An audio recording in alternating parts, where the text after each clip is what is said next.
एक 22 साल का बेटा अपनी माँ और उसके आशिक की लाश को लेकर सीधा थाने के अंदर पहुँच जाता है। पुलिस उसको रोकने की कोशिश करती है कि कहाँ घुसे चले आ रहे हो?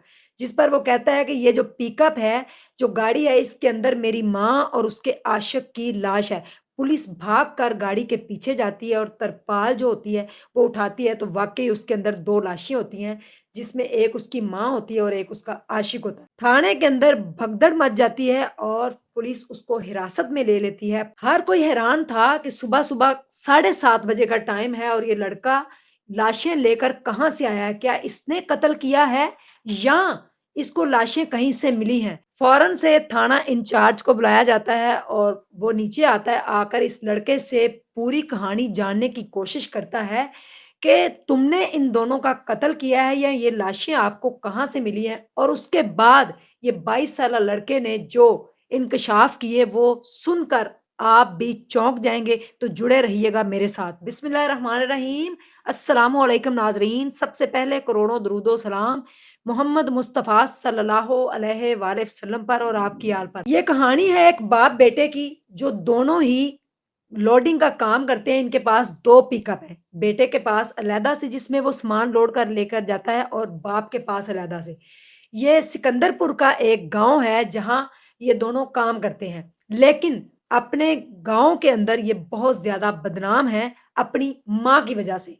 क्योंकि पड़ोस में ही एक आदमी है जिसके साथ इसकी माँ के ताल्लुकात होते हैं, नाजायज़ ताल्लुकात, जिसको पूरा गाँव जानता है, जिसकी वजह से ये बड़े परेशान हैं। माँ की उम्र है 55 साल और जो उसका आशिक है उसकी उम्र है 52 साल और इनके काफ़ी देर से आज से नहीं काफ़ी सालों से नाजायज़ ताल्लुकात है, जिसकी वजह से बेटे ने बड़ी दफ़ा माँ को समझाने की कोशिश की, शौहर ने भी कई दफ़ा समझाने की कोशिश की कि हम दोनों ही लोडिंग का काम करते हैं, हमारे घर में किसी चीज़ की कमी नहीं है और तुम क्यों इस तरह से ताल्लुकात रखती हो? तो ये बाज़ नहीं आती। उम्र के इस हिस्से में जबकि वो बुढ़ापे की तरफ जा रही है, जब बुढ़ापे में इंसान जाता है तो सुधर जाता है, लेकिन ये बुढ़ापे में जाकर नहीं सुधरती और ये बिगड़ती जा रही है और उम्र का जो इसका हिस्सा है जिसमें इसका खुद का बेटा 22 साल का हो चुका है, जहाँ इसको बहू लाने की ज़रूरत है, वहाँ ये खुद अपनी आशिकी-मशूकियों के अंदर पड़ी हुई है। हवस की मारी हुई औरत और जो उस मोहल्ले का इसका पड़ोसी है, दोनों के आपस में ताल्लुकात है, जिसकी वजह से लड़के को तरह-तरह की बातें सुनना पड़ती, उसके दोस्त भी उसका मज़ाक उड़ाते कि आपकी माँ तो अपनी आशिकी-मशूकियाँ ख़त्म नहीं कर रही, तो वो आपकी शादी के बारे में कब सोचेगी? जिसकी वजह से ये बड़ा डिप्रेशन में रहता था, परेशान रहता था। 29 दिसंबर की रात बेटा किसी वजह से घर जल्दी आ जाता है। ये ठुठुरती रात, बाहर बहुत ज़्यादा धुंध पड़ी हुई है। बेटा जो है अपनी पिकअप घर से थोड़े फासले पे खड़ी करता है और घर के अंदर एंटर होता है। रात के लगभग 10 बजे का ये टाइम था। जब वो घर के अंदर एंटर होता है तो उसको वालिदा के बेडरूम से कुछ आवाज़ें सुनाई देती हैं, जिसकी वजह से वो दरवाज़ा खोलता है तो अपनी वालिदा को बरहना हालत में अपने आशिक के साथ देखता है, जिसकी वजह से उसका खून जो है वो आँखों में आ जाता है और वो आग बगोला हो जाता है कि ये क्या, पहले तो मैं लोगों से सुनता आया था और आज मैंने अपनी वालिदा को खुद रंगे हाथों पकड़ा है, जबकि मेरा वालिद भी घर पे नहीं है। वो दरवाज़ा बंद कर लेता है और 52 साल का जो उसका आशिक है जाकर उसका गले से उसको ज़ोर से पकड़ता है। ये जवान लड़का होता है, वो उसको छुड़ा नहीं पाता। कोहनिये वगैरह काफ़ी मारता है, माँ भी इसको छुड़ाने की कोशिश करती है, लेकिन वो उस वक़्त छोड़ता है जब वो उसको मार देता है। उसके बाद ये अपनी वालिदा को पकड़ता है और उसके दुपट्टे के साथ ही उसके गले में डालकर उसको दबाता है, जिसकी वजह से वालिदा को भी वो मार देता है कि आज मैं आप लोगों का काम यहीं पे तमाम कर दूँगा। पहले ये सोचता है कि मैं पुलिस को कॉल करूँ, लेकिन ये तकरीबन रात के 11 साढ़े 11 का टाइम हो जाता है, तो ये कहता है नहीं मैं पुलिस को कॉल नहीं करता, मैं सुबह तक का इंतज़ार करता हूँ। ये रिलैक्स होके सो जाता है जैसे इसके दिल से कोई बोझ उतर गया हो।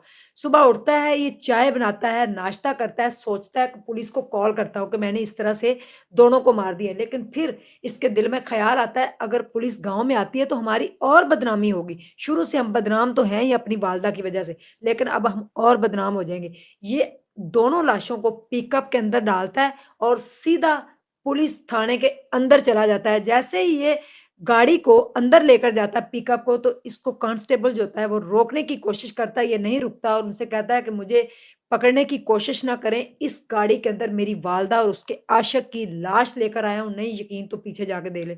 जिसकी वजह से थाने के अंदर भगदड़ और फिर इन्वेस्टिगेशन इंचार्ज इससे सारी कहानी मालूम करता है। कौन बेटा है जो बर्दाश्त करता है अपनी वालदा के नाजायज़ इस तरह के मरासिम? कोई ऐसा बेटा है कि जो अपनी आँखों के ऊपर पट्टी बाँधे और लोग उसको तरह-तरह के मज़ाक करें। उसके बाद जो औरत होती है उसके घर वालों को इन्फॉर्म किया जाता है कि आपकी बेटी जो है इस तरह से कत्ल हो चुकी है। बूढ़ी नानी जो है तकरीबन उसकी उम्र कोई 70 और 75 के करीब है, वो थाने में पहुँचती है और आकर कहती शाबाश मेरे बच्चे, तुमने बहुत अच्छा काम किया है, ये काम तुम्हें पहले ही कर देना चाहिए था। इसके ऐसी करतूतों की वज़ह से मुझे मर जाना चाहिए था, मेरी मरने की उम्र है, लेकिन मैं कहती थी कि मेरी बेटी की वज़ह से मेरा दामाद और मेरा नवासा जो है वो बदनाम हो रहे हैं। सिकंदरपुर के इलाके का ये वाक़या है जिसने दिल हिला दिया, लेकिन नानी ने जो है वो शाबाशी दी और पुलिस वालों को कहा कि मेरे नवासे को कोई भी सज़ा ना दें क्योंकि इसने ये आँखों देखा हाल जो है वो कई बार बर्दाश्त किया, लोगों की बातें सुनी, लेकिन आज ये अपनी वालदा को खुद इस हालत में देख नहीं सका। कोई भी अगर इसकी जगह पे होता तो इस तरह ही करता। अब लड़का जो है वो पुलिस की हिरासत में है और डेड बॉडियाँ जो हैं उनको भेज दिया गया है रिपोर्ट के लिए क्योंकि रिपोर्ट आएगी तो फिर पता चलेगा कि कैसे उसने मारा था और क्या इसके ऊपर उस 22 साला बेटे को सज़ा मिलनी चाहिए या उसको छोड़ देना चाहिए? क्या एक माँ को इस तरह का होना चाहिए? कमेंट सेक्शन आपका है ज़रूर बताइएगा। जज़ाकल्लाह खैर, अस्सलामु अलैकुम।